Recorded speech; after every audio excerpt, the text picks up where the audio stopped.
About a century ago, where we are walking through right now used to be part of China's first military airport. These big oil storage tanks that we see around us, they no longer fuel airplanes, but they fuel the camera clicks of tourists. In a sense, it's emblematic of many Chinese cities these days becoming more heavy industry light as they move towards greater sustainability. Cities are not born to be sustainable.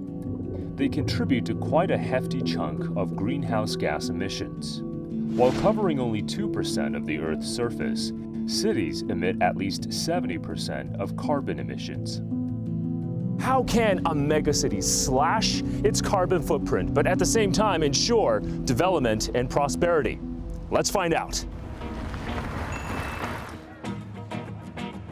The community is the foundation for a low-carbon society and is most closely connected to the daily lives of residents. I took a trip to China's largest community garden, Zhuangzhi Garden, where families advocate a low-carbon lifestyle. It's also a place where environmentally conscious citizens are growing up.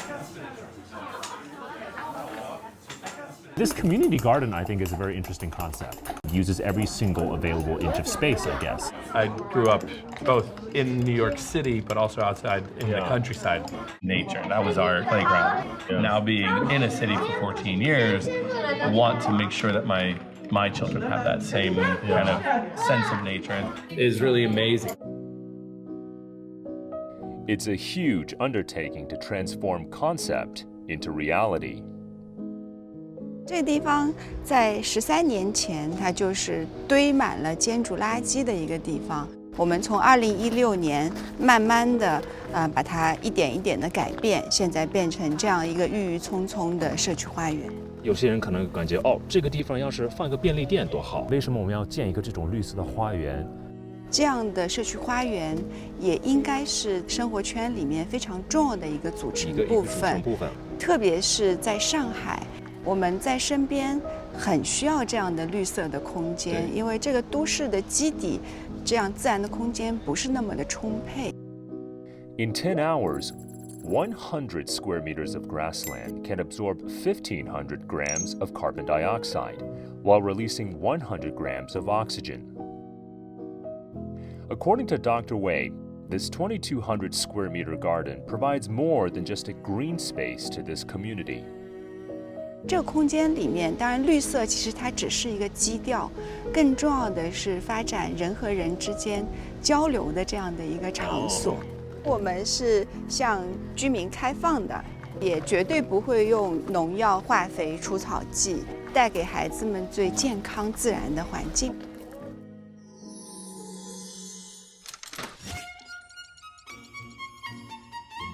In a mega city with a mega population, land is scarce. That's why Shanghai has been building up. Buildings generate nearly 40% of annual global carbon dioxide emissions. Is there a way for buildings to lower energy consumption? 欢迎光临上海之边观光厅。 What we have is technology in glass that becomes very, very complicated and technological, but it is a green technology. There's 27 of these atriums around the building. This atrium acts as a way to create a jacket around the building.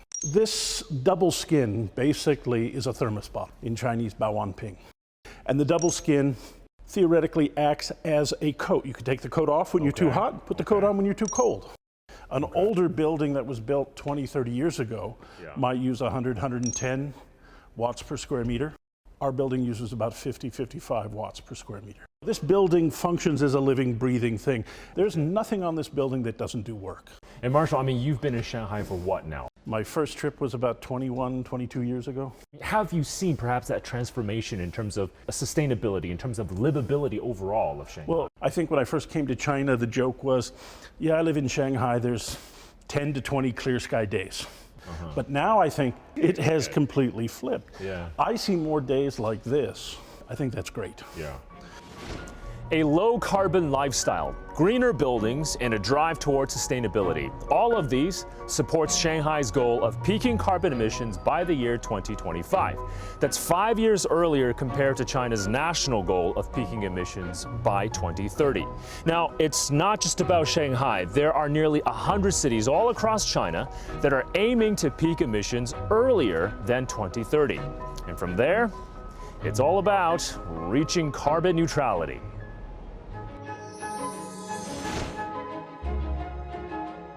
Chongming Island, about 40 kilometers from downtown Shanghai, is dubbed the city's backyard. 崇明它所在的地理位置啊，有它特殊的地方。它是长江口有海边，是一个国际的鸟类迁徙的一个重要的驿站。所以我们要建设大都市旁边的这样一个生态绿色空间。崇明的意义就是要把环境发展整合起来，探索一种21世纪的可持续发展的大都市的一种模式。Land is such a great environment. Once you come and embrace this kind of nature, it just feels like you don't want to go back to the urban city center. 这个生态岛不能是关起来没有人进来，要变成一个综合性的，它又有3种含义：一种是自然的生态，一种是经济的生态，一种是社会的生态。The combination of aquaculture and solar power generation makes Chongming Island a green energy base in Shanghai. And going green is not only an endeavor of this eco-island, but a development path taken by China as a whole. Professor Zhu, so how do we understand China's goal of peaking carbon emissions by the year 2030 and then carbon neutrality by 2060? 2030的一个深刻意义就是，我们排除老的西方模式，我们也不是脱离我们的发展阶段，激进的走减碳的模式，我们走出一个还有增长，但是有限、有管理的、聪明的、控制的小幅增长的一个模式。中国现在二氧化碳排放啊，主要来自一个是中国的工业制造业，另外一个呢是我们的火电。所以中国2030里面主要的挑战最突出的就是要解决这2个转型的问题。中国的城市化、工业化呢也没有完全实现，这些都是需要能源消耗，都是要二氧化碳排放的，所以还会往上走。我们到2030年的时候呢，新能源占的比重大概是20到25%，至少它有1000万个就业岗位。通过新能源的新的就业给置换过去，甚至适度还要增加它的就业岗位，必须要转型，那是你没办法避开的。问题是不在于要不要，而是怎么样来做。